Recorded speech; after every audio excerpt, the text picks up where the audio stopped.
February 1943. The North Atlantic Ocean crashed against the steel hull of the transport ship as it carried hundreds of German prisoners toward an unknown destination. Wehrmacht Corporal Hans Müller sat in the dark cargo hold with 347 other captured soldiers, their hands bound, their uniforms still caked with sand from the North African desert, where Allied forces had defeated them weeks earlier. The air smelled of salt water, diesel fuel, and unwashed bodies.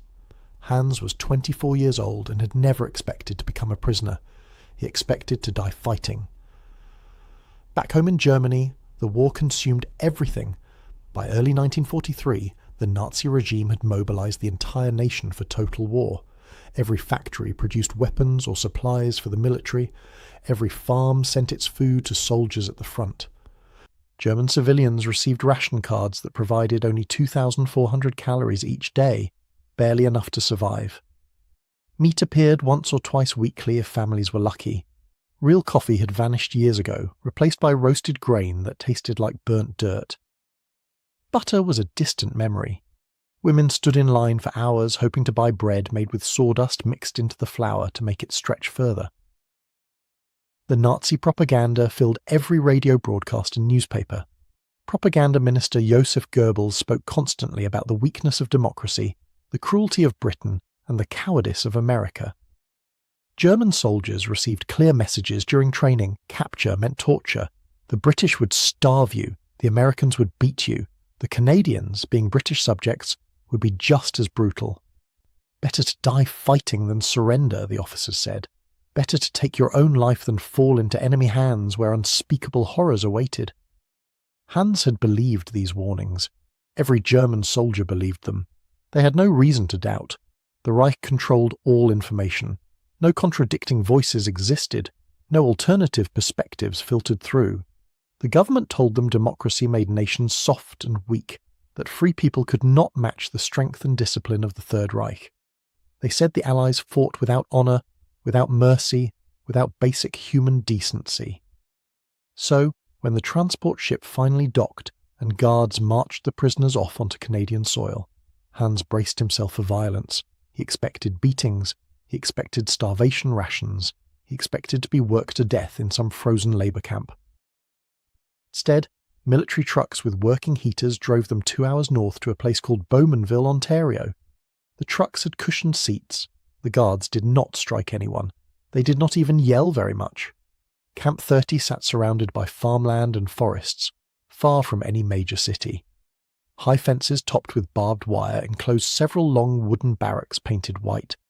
Guard towers stood at each corner, soldiers watching with rifles ready. But as the prisoners filed through the gates, Hans noticed something strange. The buildings looked solid and new. Smoke rose from chimneys, meaning the barracks had heat.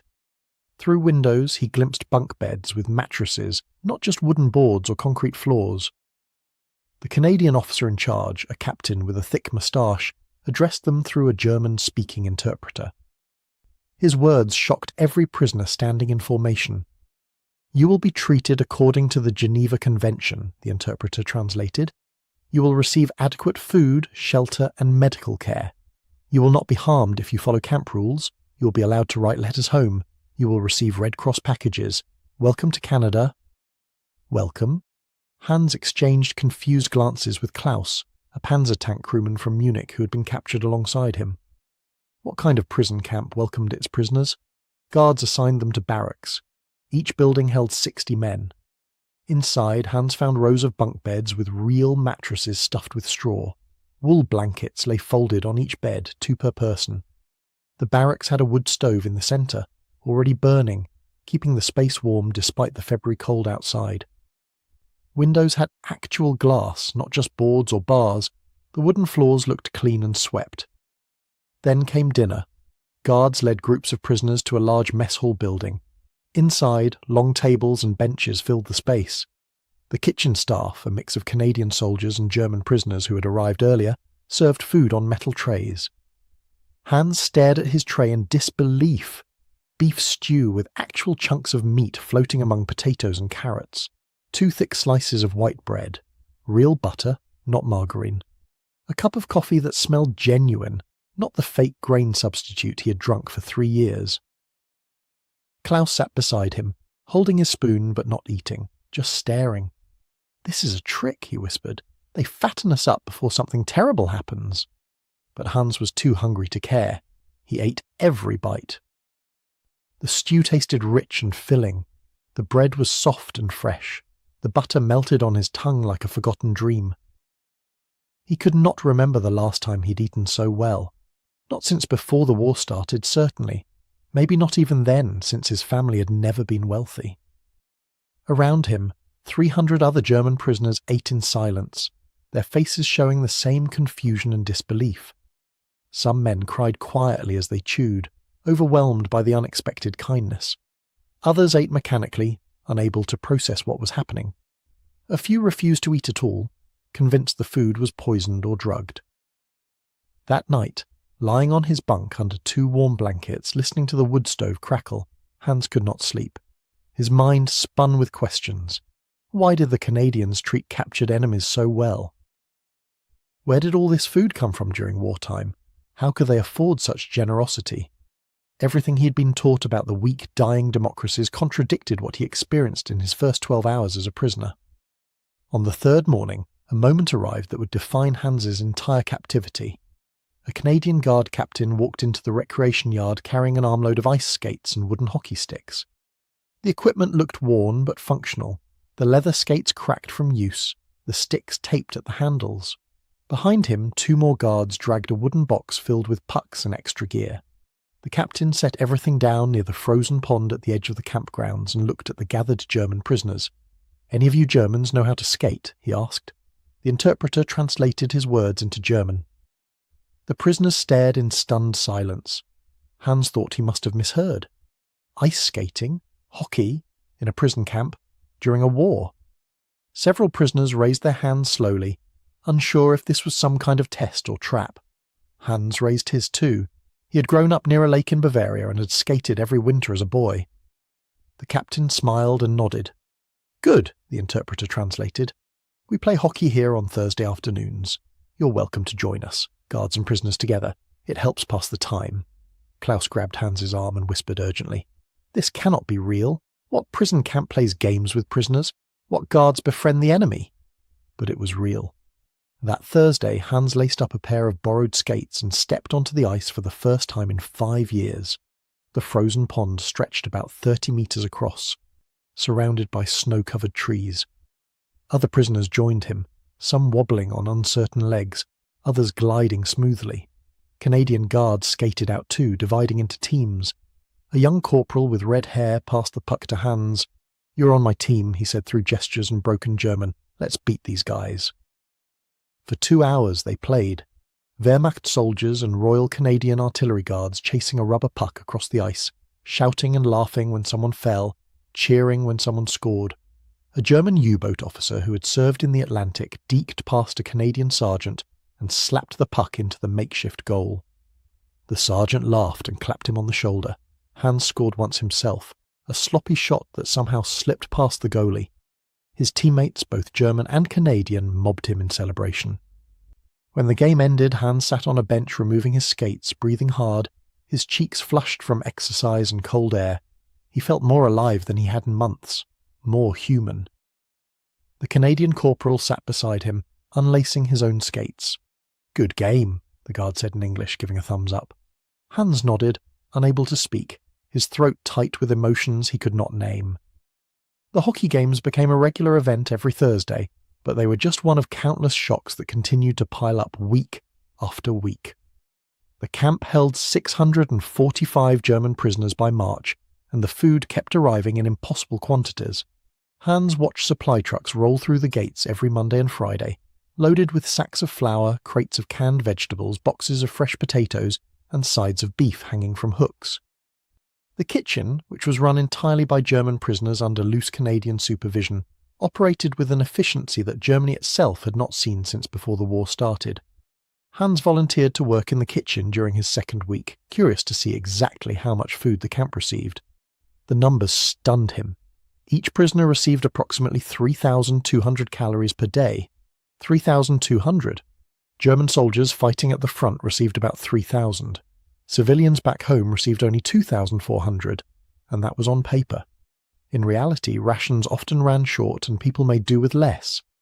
Breakfast at Camp 30 included porridge with real milk, scrambled eggs twice a week, toast with butter or jam, and coffee or tea. Lunch brought soup with bread and sometimes cheese.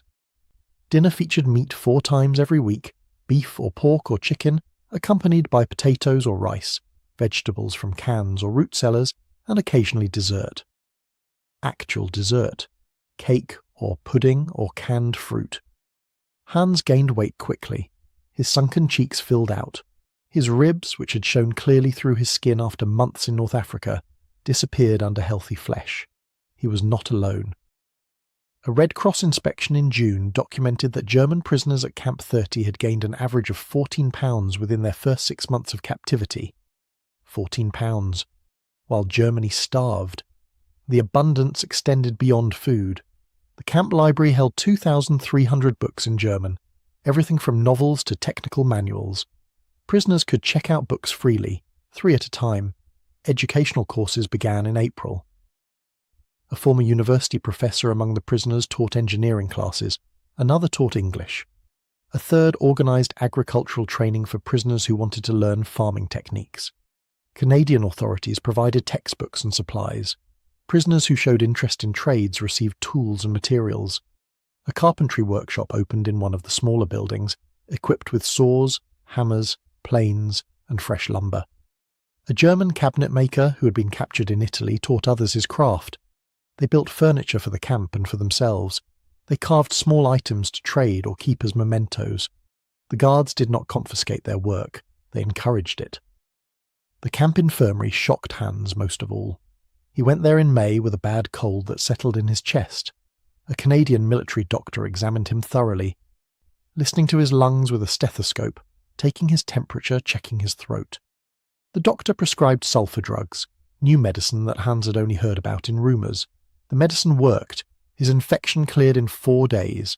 The infirmary had X-ray equipment, surgical tools, bandages, antiseptics, and a full stock of medications. The doctor treated German prisoners exactly the same as he would treat Canadian or British soldiers. Hans began keeping a secret diary, writing on scraps of paper he hid under his mattress. He documented everything. The food quantities, the kindness, the medical care, the hockey games, the books, the workshops. He wrote about his growing confusion and the questions that plagued him every night. If Canada could afford to feed prisoners 3,000 calories daily, how much did Canadian citizens eat? If they had medicine and equipment to spare for enemies, how well equipped were their own hospitals? If they allowed prisoners to play hockey and learn trades and read books, how free were their own people? The propaganda had taught him that democracies were weak and dying, collapsing under their own corruption and lack of discipline. But everything Hans saw suggested the opposite. This was not weakness. This was strength so overwhelming that Canada could afford generosity even during wartime. This was wealth so vast that feeding prisoners well barely made a dent in their resources. This was confidence so deep that guards could play hockey with enemy soldiers without fear. Christmas Eve 1943 arrived with heavy snow falling across Camp 30. Hans woke before dawn to the sound of wind howling around the barracks and the familiar crackle of the wood stove keeping the building warm. He had been a prisoner for 10 months now. 10 months that had slowly, steadily dismantled everything he thought he knew about the world, about his enemies, about his own country. But he still clung to fragments of his old beliefs, still told himself that somehow the propaganda contained grains of truth, that Germany was fighting for something righteous even if the methods were harsh. Christmas would shatter those final fragments completely. 2 weeks earlier, the camp commander, a Canadian major with grey hair and a kind face, had made an announcement through the interpreters. The prisoners would be allowed to celebrate Christmas properly. They could decorate the mess hall. They could organise entertainment. They could hold religious services, and the kitchen would prepare a special feast using extra rations approved by the Canadian government specifically for the holiday. The prisoners barely believed it. Klaus approached Hans that evening with tears in his eyes. "They celebrate the birth of Christ with us," he said. "We who bombed their cities and killed their brothers. What kind of people are these?" Hans had no answer, but he joined the preparations eagerly, desperate for something to distract him from the constant churning thoughts that kept him awake at night. A group of prisoners asked the guards for permission to cut pine trees from the forest beyond the fences. The guards agreed and even provided saws and axes. 20 prisoners marched into the woods under light guard, selected several small trees, and brought them back to camp. They decorated the trees with ornaments made from scraps, paper stars painted with watercolours, and strings of popcorn provided by the kitchen. Other prisoners built a small stage in the mess hall for performances. A former opera singer from Berlin organised a choir. They practised German Christmas carols every evening, their voices echoing through the cold December air. A group of artists painted winter scenes on large sheets of paper and hung them on the walls. Someone found red fabric and fashioned it into a crude Santa Claus costume. The mess hall transformed from a plain military dining area into something magical and warm and hopeful. Christmas Eve arrived. The prisoners gathered in the mess hall at 5 in the evening as darkness fell outside and snow continued to pile up against the windows. The pine trees stood in corners, their branches decorated with handmade ornaments that caught the light from oil lamps hanging from the rafters. The smell of pine and wood smoke and cooking food filled the air. Hans sat at a long table with Klaus and several others from their barracks. Canadian guards stood along the walls, but they were not watching with suspicion or hostility. They were simply present, respectful, some even smiling slightly. The choir performed first, 30 German prisoners standing on the small stage singing Stille Nacht in 4-part harmony. Their voices rose pure and clear, filling the hall with a beauty that made Hans's chest ache. He thought of his mother and father back in Bavaria. Were they still alive? Had the Allied bombing raids reached his hometown? Were they huddled in a freezing basement right now, eating turnip soup if they were lucky, listening to air raid sirens wail? Then came the feast. Kitchen workers brought out platters and bowls piled high with food that seemed impossible even after 10 months of abundance. Roasted turkey, golden brown and steaming, baked ham glazed with something sweet, mountains of mashed potatoes with rich gravy, carrots and green beans and beets, fresh baked bread rolls with real butter, and then, incredibly, dessert, apple pie, pumpkin pie, chocolate cake, real chocolate, not the ersatz substitute made from grain that Germans had choked down for years. Hans stared at his plate, unable to move, unable to think. The plate held more food than his entire family would see in a week back home, more food than a German soldier would receive in 3 days at the front. And this was given freely to prisoners, to enemies, to men who had tried to kill Canadian soldiers and British soldiers and American soldiers. Klaus sat beside him, fork in hand, not eating, just staring. "How?" he whispered. "How can they have so much? How can they afford this?" Around them, other prisoners were weeping openly as they ate. Some prayed quietly, thanking God for the meal. Others ate in silence, their faces showing a mixture of gratitude and shame and confusion. A few could not eat at all, too overwhelmed by the contrast between this moment and their memories of home. A Canadian guard sergeant stood nearby, a young man, perhaps 25 years old, watching the prisoners with an expression of quiet satisfaction. Hans caught his eye. The sergeant nodded slightly, a gesture of acknowledgement, of shared humanity across the divide of war.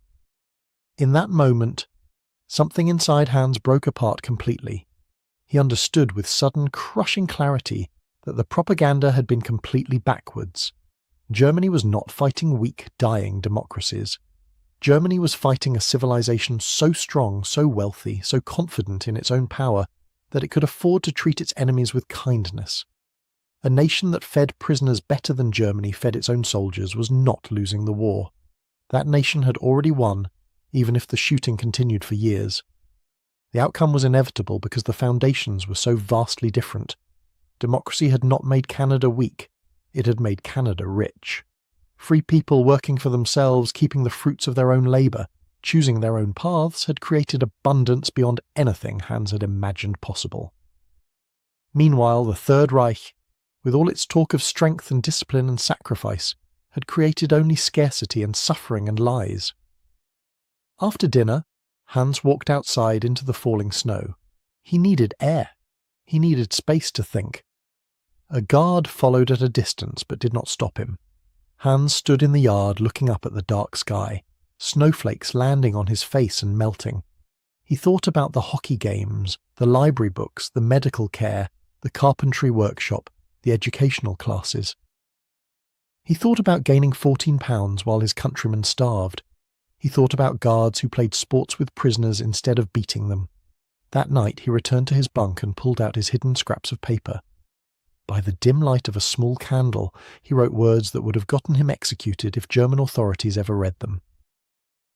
They treat us like humans because they have so much they can afford humanity. We were told democracy made nations soft.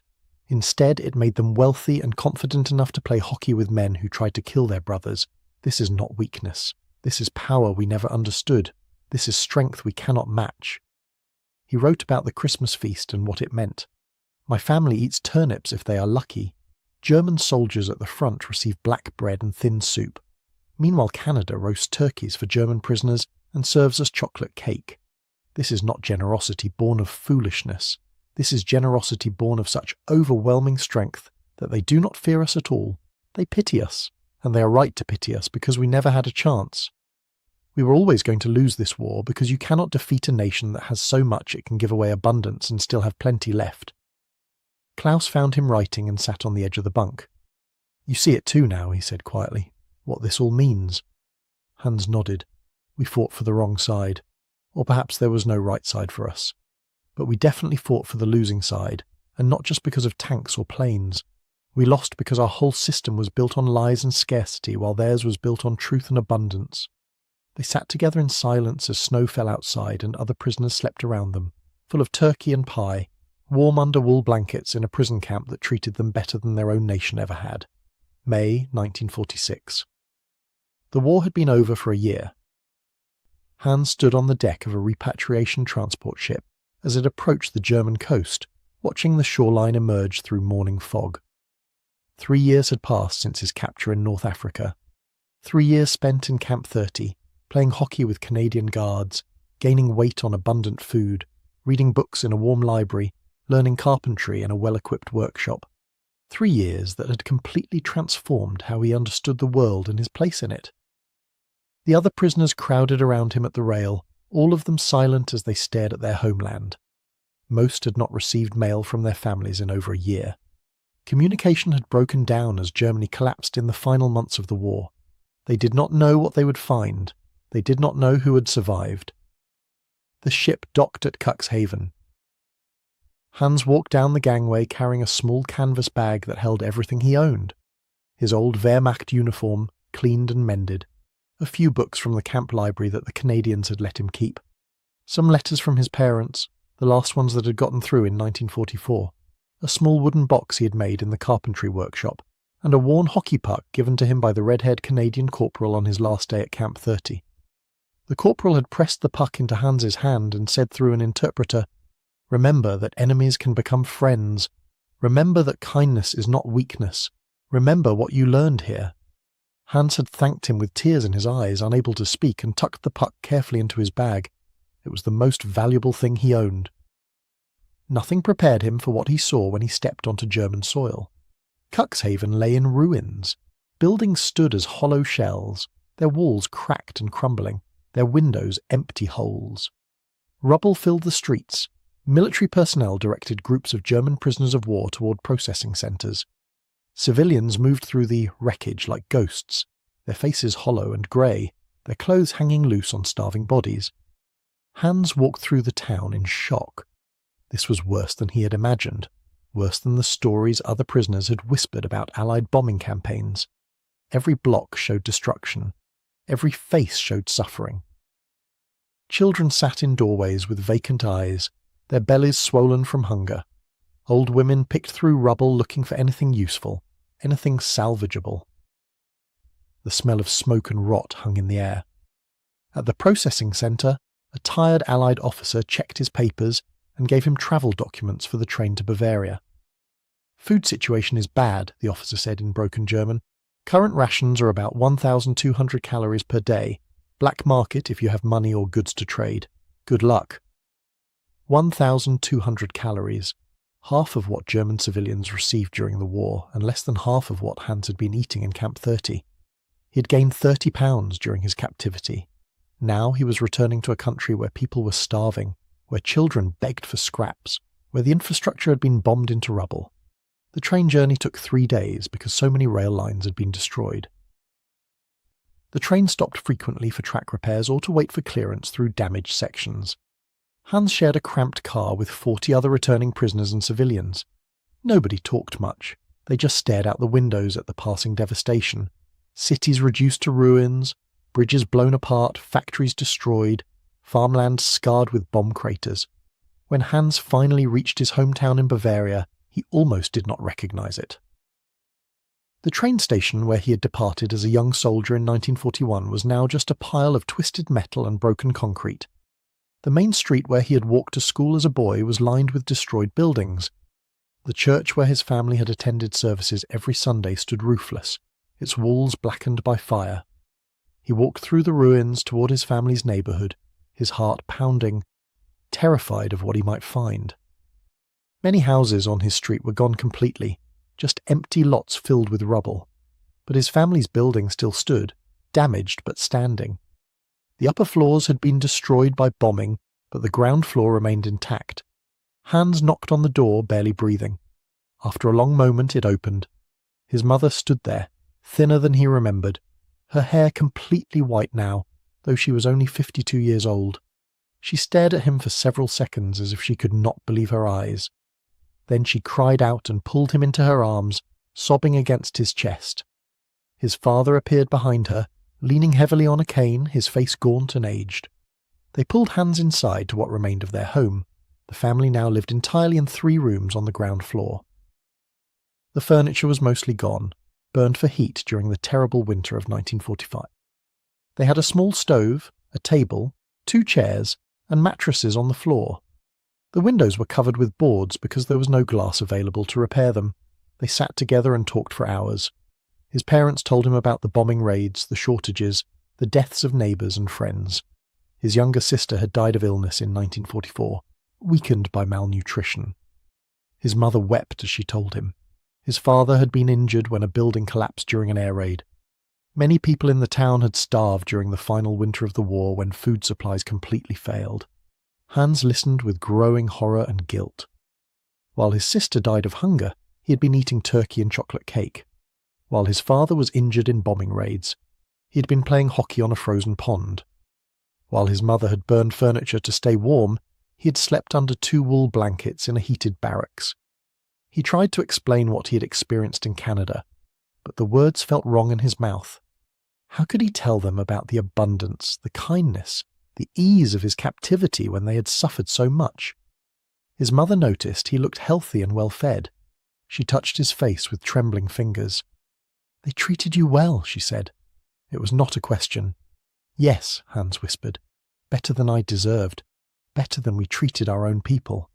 His father understood immediately. The old man had fought in the First War and knew about suffering and defeat. "Tell me everything," he said. So Hans did. He told them about the food quantities, the medical care, the library, the workshops, the Christmas feast, the hockey games. He told them about gaining 30 pounds while Germany starved. He told them about the Canadian guards who treated prisoners like human beings instead of animals. When he finished, his father sat in silence for a long time. Then the old man wept, not from sadness but from a deeper understanding. "We fought the wrong way," his father said finally. "We followed the wrong leaders. We believed the wrong ideas. And look what it cost us. Look what we lost." Hans pulled the hockey puck from his bag and set it on the table. His parents stared at it, this strange rubber disc that meant nothing to them but everything to him. "A guard gave this to me when I left," Hans explained. "He said to remember that enemies can become friends, that kindness is not weakness." Over the following months and years, Hans worked to help rebuild his town. He used the carpentry skills he had learned at Camp 30 to repair damaged buildings. He taught others what he knew. He never hid his experience as a prisoner. When people asked, he told them the truth about how well he had been treated, how much food he had received, how the Canadians had shown him more kindness than his own government ever had. In 1948, he became a teacher at the reopened school. He kept the hockey puck on his desk for the next 40 years. Students always asked about it. this strange object in a country where almost nobody played ice hockey. Hans would pick it up, feel its weight in his hand, and tell them the story. He told them about Camp 30 and the guards who played sports with prisoners. He told them about democracy and abundance and the power of treating people with dignity. "This puck taught me something important," he would say to his students. "Strength is not proven by how cruelly you treat your enemies. Strength is proven by how much humanity you can afford while still defeating them. The Canadians did not beat us just with bombs and tanks. They beat us with butter and blankets and kindness. They beat us by showing us that everything our leaders told us was a lie." Democracy did not make them weak. It made them so wealthy and so confident that they could play hockey with men who had tried to kill their brothers. That is real power. That is strength we never understood. The lesson stayed with his students. Some of them became leaders in the new West Germany, helping build a democratic nation from the ruins of the Third Reich. They remembered their teacher's hockey puck and what it represented. The real shock was not the games or the food or the kindness itself. The real shock was realizing that the civilization you were told was weak, and dying could afford to feed its prisoners better than your own empire fed its soldiers. That was when you knew the war had been lost before it even began.